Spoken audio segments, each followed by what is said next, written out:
Donald Trump's campaign team just swiftly got him off stage after he was being humiliated at an event hosted by the National Association of Black Journalists. Now, I've already broken down a few clips from this event in a previous video, but I have more clips to play for you guys of Donald Trump being grilled on JD Vance, grilled on Project 2025, and grilled on his history of racist comments. These clips show that Donald Trump is not capable of answering a single direct question, and he is like 78 years old. It is just sad. But in this clip I'm about to play, Harris Faulkner from Fox News is about to ask about Project 2025, and at that exact moment, Rachel Scott conveniently says, "We have to leave it there. The Trump team told us to wrap," which tells us that Donald Trump's team was panicking and they were communicating with the journalists on stage saying, "We have to wrap this. We have to end this. This is bad." Let's watch this clip and pay attention to what Rachel Scott says. In your job. Project 2025. I think we have to leave it there by the Trump team. All right. So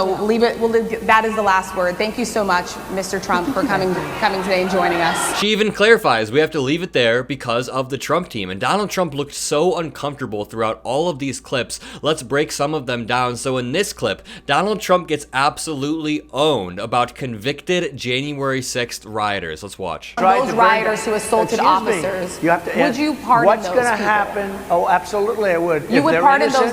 If they're innocent, I would pardon them. They've been convicted. And by the way, the Supreme Court just they were convicted by a very tough system.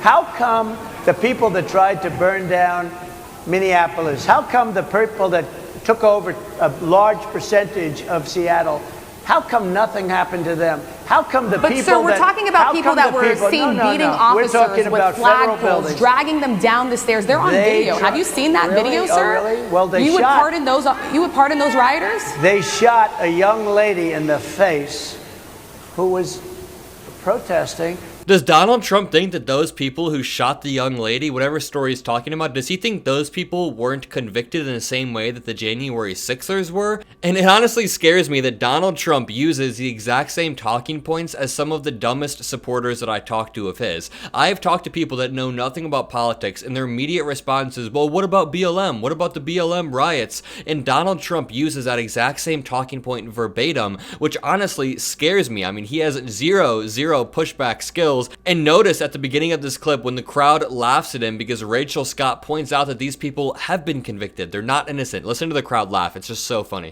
You have to would you pardon what's those going to people? happen? Oh, absolutely, I would. You would pardon those? If they're innocent, I would pardon them. They've been convicted. And by the way, the Supreme Court just The entire crowd laughs in his face, and we know that Donald Trump hates being laughed at, so he pauses for a second and doesn't know what to say. But Donald Trump is genuinely just like a crazy uncle rambling on stage, but a crazy uncle with so much power that he can pardon actual insurrectionists. Here's Donald Trump being asked a question about JD Vance, if JD Vance will be ready on day one, and Donald Trump's answer doesn't exactly instill confidence. It's not exactly a ringing endorsement of JD Vance. Let's take a look. And that's why this decision is important this time. Bad things happen. You said it twice. When you look at JD Vance, is he ready on day one? Does he what? Ready on day one, if he has to be. I've always had great respect for him, and for the other candidates too. But I will say this, and I think this is well documented. Historically, the vice president, in terms of the election, does not have any impact. I mean, virtually no impact. You have 2 or 3 days where there's a lot of commotion as to who, like you're having it on the Democrat side, who it's going to be. And then that dies down, and it's all about the presidential pick. Virtually never has it mattered. Maybe Lyndon Johnson mattered for different reasons of what we're talking about, not for vote reasons, but for political reasons, other political reasons. But historically, the choice of a vice president makes no difference. Now, we have heard in the past that Donald Trump basically just repeats what the last person has told him, so I'm almost willing to guarantee that Donald Trump has been freaking out behind the scenes about JD Vance, as we know, and all of his advisors have been trying to comfort him by saying, hey, the VP pick really doesn't have that much of an effect. The VP pick won't affect it at all. We know this is disastrous, but the VP pick won't ruin your chances. And then Donald Trump repeats that on stage without even endorsing JD Vance. They asked if JD Vance will be ready on day one one. Donald Trump does not engage with the question whatsoever, as he always does. He just dodges the question and then goes into a rant about how VP picks don't really matter anyways. That is not a ringing endorsement at all. Even Harris Faulkner from Fox News seems stunned in this next clip as she says, "Oh my goodness," after Trump continues to attack journalist Rachel Scott, who's in the blue suit right here. Harris is in the pink. Let's watch. Or would you? Absolutely. And who would? I think I'd know. How would you make that decision? I think I'd know. Look, if I came onto a stage like this and I got treated so rudely as this woman treated me. Oh my goodness. And I'm fine with it because she was very rude, sir. Very rude. That was a nasty. People in the crowd are going, no, she was not. She was not rude. People are trying to correct him. Even Harris Faulkner from Fox News, you can hear her go, oh my goodness, and almost roll her eyes at how petty Donald Trump is. This is just a petty, small, whiny man. In this next clip, Donald Trump challenges VP Harris to a cognitive test. Let's watch. Mr. President, I would love to and make it public. Well, I've already taken 2 of them, but I'll do it again. Mr. President, how do you intend to... I suggested, Harris, that let's take one. I said, Joe and I will go and take a cognitive test. Now, I'd do it with her, too. I would do it with her also. You know what? She failed her law exam. She didn't pass her law exam, so maybe she wouldn't pass the cognitive test. Mr. President... Are you saying she wouldn't pass? Just to be clear... I'm just giving you the facts. To be clear, you don't think Harris... How do you intend... She didn't pass her bar exam.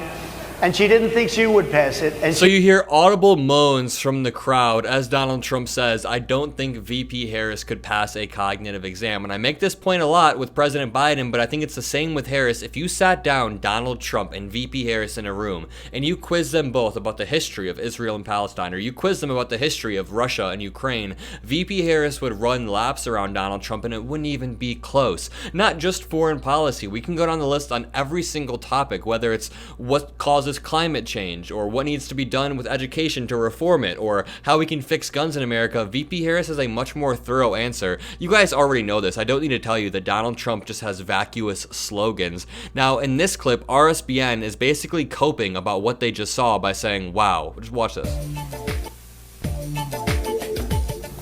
Well, that was quite interesting, as you all know. This is Matthew Alvarez with Bobby McNeely here at Right Side Broadcasting Network. Of course, President Trump somewhat going into the lion's den there. Of course, Harris Faulkner being respectful to the president, that first journalist to President Trump's left.